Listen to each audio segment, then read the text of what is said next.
Semarak Tahun Ajaran Baru 2024, kreativitas berbasis AI di Canva, era baru belajar mengajar. Studio Ajaib. Hai, perkenalkan, nama saya Rosita Manalu SPD. Saya dari SD Negeri 44 Kota Pangkal Pinang, Kepulauan Bangka Belitung. Pada kesempatan kali ini, saya akan berbagi praktik baik tentang cara menerapkan kreativitas berbasis AI di Canva pada pelajaran IPAS kelas 6 SD materi Sistem Pernapasan pada Manusia. Anatomi manusia, yaitu sistem pernapasan manusia. Coba bayangkan kamu adalah sebuah molekul oksigen kecil yang sedang menjelajahi perjalanan menarik di dalam tubuh manusia. Pada titik mana kamu akan memulai perjalanan ini, dan bagaimana kamu akan mengarahkan diri menuju petualangan akhir di alveolus. Adapun tujuan pembelajaran yang akan dicapai yaitu mengenal bagian-bagian penting dari sistem pernapasan seperti hidung, faring, trakea, bronkus, paru-paru, dan diafragma, kemudian menjelaskan bagaimana oksigen memasuki tubuh, berjalan melalui sistem pernapasan dan mencapai alveolus untuk pertukaran gas, kemudian menjelaskan bagaimana gas dipertukarkan antara alveolus dan darah. Mari kita bahas. Sistem pernapasan terdiri dari berbagai organ dan jaringan yang terlibat dalam mengambil oksigen dari udara dan membuang karbon dioksida selama proses pernapasan. Proses ini juga dikenal sebagai pernapasan atau pernapasan eksternal. Proses ini penting untuk memastikan tubuh kita mendapatkan oksigen yang dibutuhkan dan mengeluarkan gas limbah. Bagaimana perjalanan udara di dalam tubuh kita? Yang pertama, udara masuk melalui hidung atau mulut, kemudian melewati faring dan laring. Trakea membawa udara turun ke bronkus. Dari bronkus terbagi menjadi bronkiolus yang lebih kecil, yaitu bronkiolus ini menuju kelompok alveolus di paru-paru. Lalu, di alveolus, oksigen menyebar ke dalam aliran darah, karbon dioksida menyebar keluar dari aliran darah ke alveolus. Lalu, diafragma berelaksasi, mendorong udara keluar dari paru-paru. Udara keluar melalui trakea, laring, dan hidung ataupun mulut. Kita akan melihat sistem pernapasan dari hidung. Hidung berperan sebagai pintu masuk utama udara. Di dalam hidung terdapat rongga hidung yang menyaring udara, menghilangkan debu dan partikel, menghangatkan serta melembabkan udara sebelum mencapai paru-paru, dan memiliki reseptor penciuman untuk indera penciuman kita. Kedua, mulut. Mulut juga bisa jadi pintu masuk alternatif untuk udara. Rongga mulut memiliki peran kecil dalam pernapasan tetapi penting untuk berbicara dan menelan.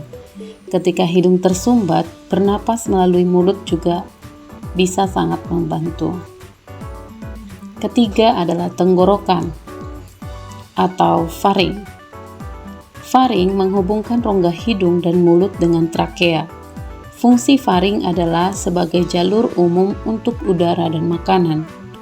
Epiglotis, struktur yang berfungsi sebagai penutup di faring, mencegah makanan masuk ke trakea saat menelan. Kemudian yang keempat adalah laring. Laring merupakan bagian saluran pernapasan yang kuat dan fleksibel yang menghubungkan faring ke trakea. Ini memungkinkan udara untuk melewati tanpa terhalang oleh makanan atau minuman. Selanjutnya adalah trakea. Trakea merupakan tabung lebar seperti berongga yang menghubungkan laring dengan bronkus atau saluran udara paru-paru. Fungsi utamanya adalah untuk memungkinkan aliran udara ke dan dari paru-paru. Persiapan ini memastikan bahwa udara yang masuk ke paru-paru berada pada suhu dan tingkat kelembapan yang optimal untuk pertukaran gas yang lebih efisien. Kemudian ada bronkus. Bronkus adalah saluran udara utama yang menuju paru-paru. Ketika Anda bernafas, udara masuk ke tubuh melalui mulut atau hidung dan melewati laring dan trakea. Trakea bercabang menjadi bronkus di setiap paru-paru. Bronkus memiliki struktur kecil yang disebut silia yang membantu membersihkan lendir dari paru-paru dan menjaga bronkus tetap sehat.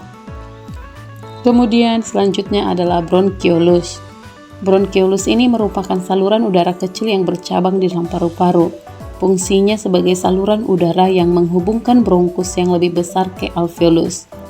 Alveolus merupakan tempat di mana terjadi pertukaran antara gas. Oksigen masuk ke dalam aliran darah dan karbon dioksida dikeluarkan saat bernafas. Bronkiolus mengarahkan udara ke jaringan difusi yang terdiri dari sekitar 300 juta alveolus. Yang terakhir adalah alveolus. Alveolus ini merupakan kantong udara kecil yang berada di ujung bronkiolus. Struktur ini memiliki peran penting dalam pertukaran gas saat bernafas. Di dalam alveolus, molekul oksigen bergerak melalui satu lapisan sel paru-paru, masuk ke dalam aliran darah. Pada saat yang sama, molekul karbon dioksida atau CO2 berpindah dari aliran darah ke alveolus. Selanjutnya kita mau melihat bagaimana pertukaran udara. Pertukaran udara ini terjadi yang pertama saat proses pernapasan eksternal, yaitu udara yang mengandung oksigen masuk ke alveolus ketika kita menghirup.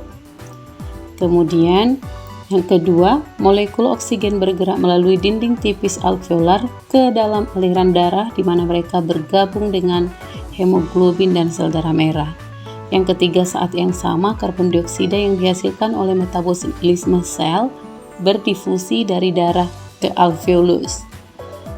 Yang keempat, setelah proses pernapasan internal, oksigen disalurkan ke seluruh tubuh dan karbon dioksida dikeluarkan dari sel-sel dan dibawa kembali ke paru-paru untuk dikeluarkan. Nah, saat proses pernapasan eksternal, udara yang mengandung oksigen masuk ke alveolus ketika kita menghirupnya.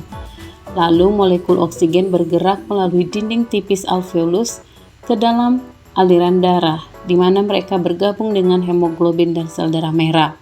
Lalu selama proses pernapasan internal, oksigen disalurkan ke seluruh tubuh dan karbon dioksida dikeluarkan dari sel-sel dan dibawa kembali ke paru-paru untuk dikeluarkan. Dan saat yang sama karbon dioksida atau yang dihasilkan oleh metabolisme sel berdifusi dari darah ke alveolus. Di sini ada tugas kelompok. Sasarannya siswa menunjukkan pemahaman tentang sistem pernapasan. Kemudian ada tugas kerja sasarannya. Produknya itu membuat poster informatif atau presentasi digital. Oke. Nah, tujuannya untuk mengajarkan orang lain tentang sistem pernapasan.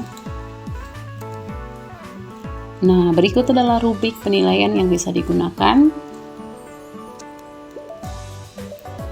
Dan selanjutnya ada tugas mandiri, yaitu teka-teki silang terkait dengan pembelajaran sistem pernapasan pada manusia. Baik, terima kasih. Sampai jumpa pada pelajaran yang akan datang. See you next time. Bye-bye.